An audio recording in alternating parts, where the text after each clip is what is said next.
ایک حیران کن بات, more than 70% hospitalizations can be prevented if we have adequate amount of vitamin D. ہسپتالوں میں جو لوگ داخل ہو رہے ہیں 70% یہ کم ہو سکتے ہیں اگر ہم اپنا وائٹامن ڈی کا لیول پورا رکھیں. یہ جو مسلز میں ویکنس ہو جاتی ہے, جسم میں درد ہو جاتی ہے, تھکاوٹ فٹیگ ہو جاتی ہے, موڈ خراب رہتا ہے, ہیئر لاس, بال گر رہے ہیں, لوور بیک پین ہو رہی ہے, نیند صحیح نہیں آ رہی, زخم آہستہ مندمل ہو رہے ہیں, صحیح ٹھیک نہیں ہو رہے, اور بار بار بیماری آ رہی ہے, اس کی ایک وجہ وائٹامن ڈی کی کمی بھی ہے. And in Pakistan we are facing highest incidences of vitamin D deficiency. بلکہ پورے ساؤتھ ایشیا میں, پاکستان, انڈیا, بنگلہ دیش کے اندر 80% لوگوں میں وائٹامن ڈی کی کمی پائی جاتی ہے. اور پریگننٹ وومن یعنی حاملہ خواتین میں 79.7% وائٹامن ڈی کی کمی پائی جاتی ہے, جس کی وجہ سے بہت ہی فیٹل کمپلیکیشنز یعنی بہت خطرناک پیچیدگیاں وہ ہو سکتی ہیں, جن میں پری میچور ڈیتھ اور مس کیریج بھی شامل ہے. اب وائٹامن ڈی کیسے حاصل کی جائے جناب؟ Historically humans have derived most of the vitamin D as a result of exposure to sunlight.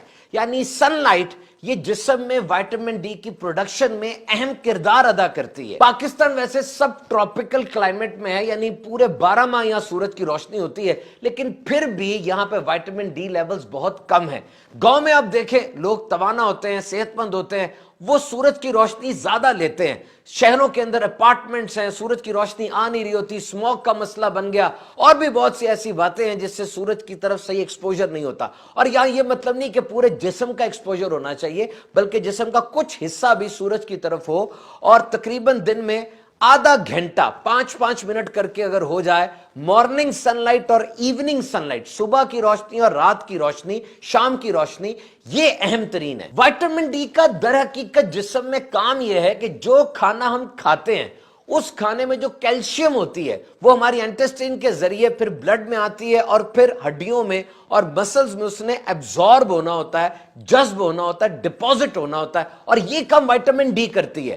اگر وائٹامن ڈی نہیں ہوگی تو یہ کیلشیم صحیح طریقے سے ہڈیوں میں اور مسلز میں نہیں جائے گی. تو اگر وائٹامن ڈی تو ہے لیکن کیلشیم نہیں ہے تو اس کا بھی کوئی فائدہ نہیں ہے. تو کیلشیم انٹیک یہ بہت ضروری ہے. تو اگر سن لائٹ پراپرلی نہیں لے پا رہے تو وائٹامن ڈی اب ڈائٹ کے ذریعے اور سپلیمنٹس کے ذریعے لینی ہے.